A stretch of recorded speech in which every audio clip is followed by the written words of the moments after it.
بسم اللہ الرحمن الرحیم۔ السلام علیکم ورحمۃ اللہ وبرکاتہ۔ جزا اللہ عنا سیدنا محمد ما هو اہلہ۔ میرے ناظرین، امید ہے آپ خیریت سے ہوں گے۔ آج کی جو میری ویڈیو ہے اس کا ٹائٹل اور موضوع یہ ہے، انسان سے گناہ ہو جاتا ہے۔ میرے ناظرین، کوئی انسان بھی گناہوں سے پاک نہیں ہے، مبرہ نہیں ہے، مگر جب یہ کام کرتا ہے تو اللہ کے ہاں یہ ناقابل برداشت ہے۔ اس کے بعد پھر اللہ رب العالمین کی پکڑ آتی ہے۔ آج اس کو ڈسکس کریں گے، وہ کون سی بات ہے۔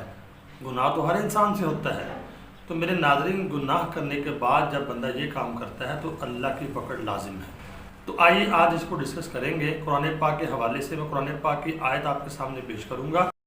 تو میرے ناظرین، یہ آپ کے سامنے قرآن پاک کی سورہ اعراف ہے۔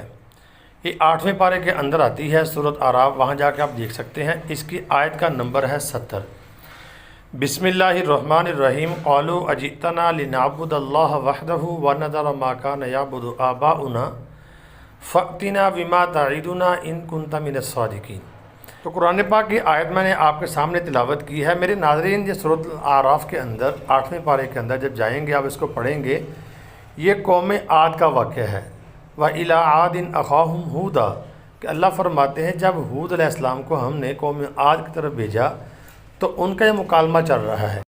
تو ہود علیہ السلام نے قوم عاد کو کافی دیر دعوت دی، تو جب انہوں نے دعوت دے دے کے تھک چکے تو پھر آگے سے وہ ہٹ درم ہوئے، تو انہوں نے پھر یہ سوال کیا ہود علیہ السلام سے، قالوا اجئتنا، کہا ان سب نے، اجئتنا، کیا آپ ہمارے پاس آئے ہیں اس لیے، لنعبد اللہ وحدہ، تاکہ ہم عبادت کریں، وحدہ، اس ایک خدا کی جس کی آپ کرتے ہیں۔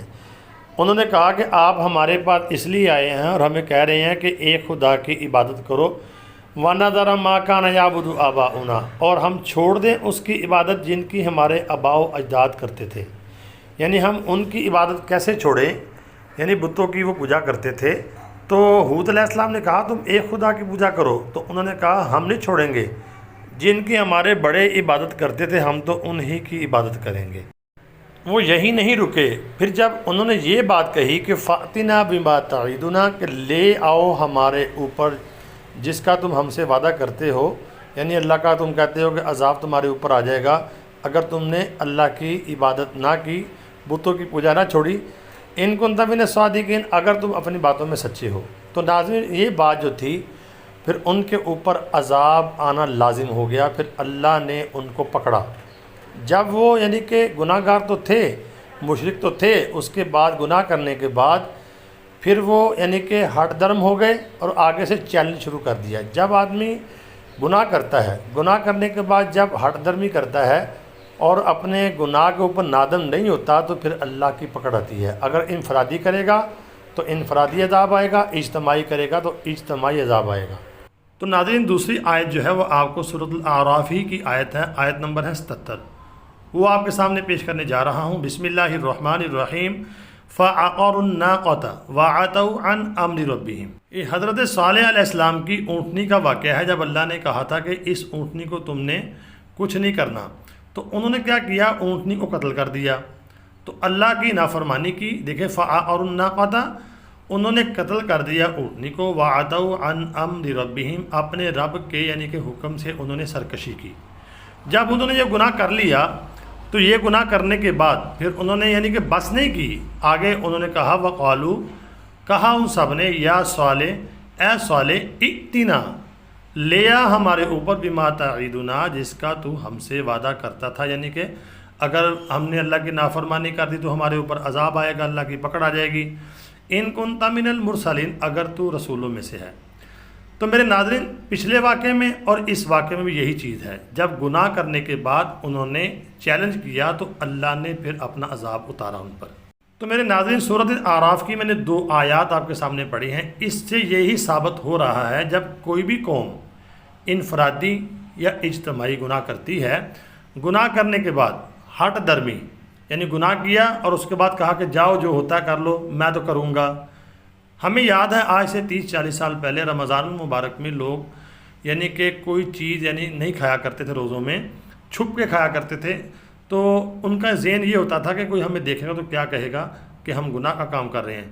گناہ کرنے کے بعد نادم ہوتے تھے، لیکن اب حالات یہ ہیں کہ گناہ بھی کرتے ہیں اور گناہ کرنے کے بعد یہ کہتے ہیں کہ بھائی تو کون ہوتا ہے ہمیں روکنے والا، ہماری مرضی ہے، ہم جانے اللہ جانے، ہم نے اللہ کو حساب دینا ہے۔ یعنی گناہ بھی کرنا اور گناہ کرنے کے بعد یعنی کہ اس کے اوپر ہٹ درمی دکھانا۔ میرے ناظرین، جتنے بھی قرآن پاک کے آپ واقعات اٹھائیں گے، جتنی قوموں کو اللہ نے، یہ میں نے 2 آپ کے سامنے واقعات پیش کیے ہیں، تو اللہ کا عذاب تب ہی آتا ہے جب گناہ کرنے کے بعد کوئی بھی قوم ہٹ درم ہو جاتی ہے اور گناہوں سے معافی نہیں مانگتی۔ اللہ قرآن پاک میں فرماتے ہیں قُلْ يَا عِبَادِيَ الَّذِينَ أَسْرَفُوا عَلَىٰ أَنفُسِهِمْ لَا تَقْنَطُوا مِن رَحْمَةِ اللَّهِ، اے میرے نبی ان سے فرما دیجئے میرے ان بندوں سے جنہوں نے گناہ کر کر کے اپنے اوپر ظلم کیا ہے تو وہ میری رحمت سے نا امید نہ ہوں، تو بے شک میں ہی ہوں جو معاف کرنے والا ہوں ان سب کے گناہوں کو، بے شک میں ہی بخشنے والا ہوں اور رحم کرنے والا ہوں۔ تو گناہ کرنے کے بعد گناہ انسان سے ہو جاتا ہے، ہر انسان گناہ گار ہے، مگر شرک کرنا بہت بڑا گناہ ہے، اس کی معافی نہیں ہے۔ تو کلمہ پڑھنے کے بعد جب بندے سے کوئی گناہ ہو جائے تو اس کے اوپر نادم اور شرمندہ ہو کر اللہ سے معافی مانگ لینی چاہیے، نہ کہ گناہ کرنے کے بعد ہٹ درمی ہو کہ میری مرضی میں کروں نہ کروں، تم کون ہو مجھے روکنے والے۔ تو آج کل کچھ ایسی ہی صورتحال بنی ہوئی ہے۔